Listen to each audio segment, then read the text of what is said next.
Welcome to my Tybee Gullah inspired ragdoll. I am going to teach you how I have made these Gullah inspired ragdolls. You're just going to love learning to make solid ragdolls from head to their long legs. We're going to start this tutorial with upcycling from our closet a piece of garment to make the skin. The skin is the outer layer,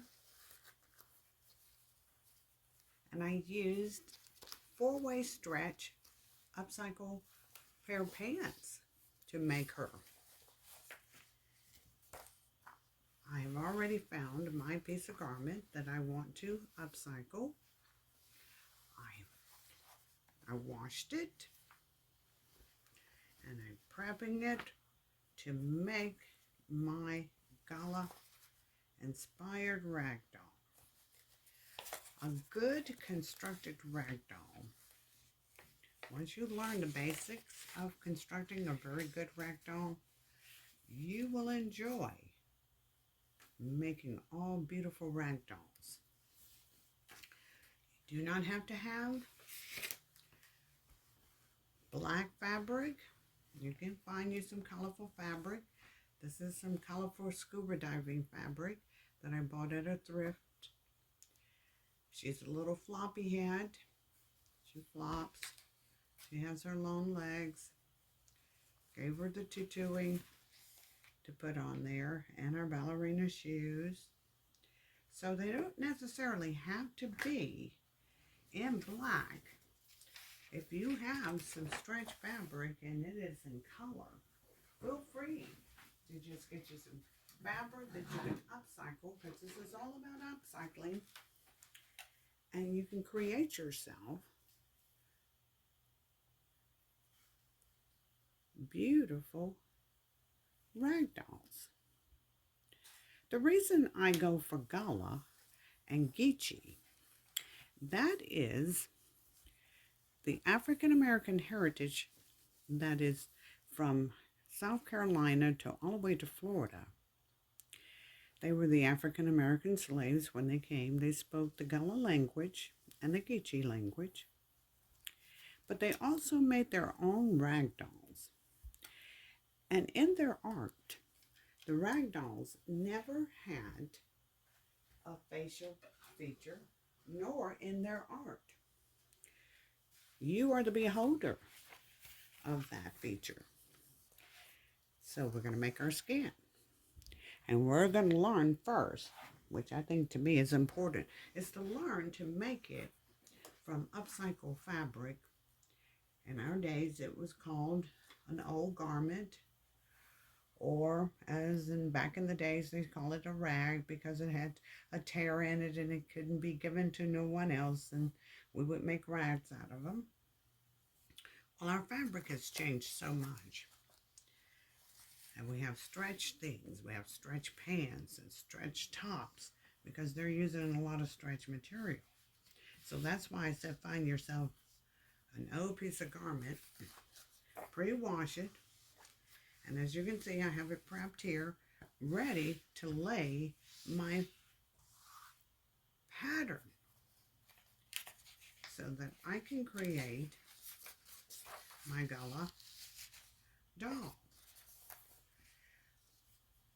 When you get your tutorial, you will have the pattern that you have separate, and it comes on a PDF form. When it comes out in its PDF form, it will have this look. And if you measure it before you cut it out to see, make sure you have the right size, you measure the head from the black sewing line to here, and that's about 4. And your neck is about, not 1.5 almost. And shoulder to shoulder, That's about 5. Then we have about 5 going into the chest area. Then the waist shrinks in, and it is about 3. So that's a good size. That's exactly this doll. And if you lay her head in there, and her shoulders, and her waist, I got her in there. That's with all my sewing. If you note on your pattern, it tells you to leave openings, especially at the head area.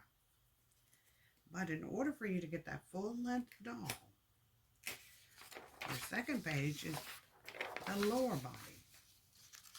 That's B. We'll cut these out, and we'll attach A to B so we can get a full pattern to lay on here.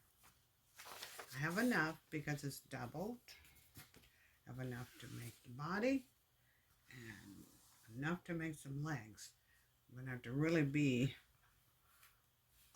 creative in getting my legs in, so I'm going to really use a lot of this fabric up to make sure I can get my legs in.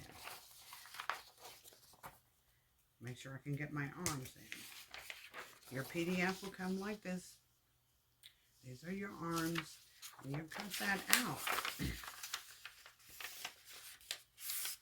And as we cut it out, we'll get them very close to each other on here. And I'm going to show you how we're going to tape those down with 3 pins, 1, 2, 3, going down the center, because we're going to sew our pattern onto the fabric. So I should be able to get my arms in, and I should be able to get my legs in. And if you note the legs and the arm pattern, it's about the same. The only difference is the legs are longer and the arms are shorter. So I'll work very smartly getting this in there so I can have enough for my long-legged doll. And it is pushing it. So I'm going to have to think twice on that. But I do like this for her outer body skin. This fabric is going to work for her head, her chest, waist, and bottom. So I'm going to start with that first, because we can always find another piece of stretch fabric to make the arms. We'll use black, so we're going to start that way. Let's cut out our pattern and let's put it together, okay?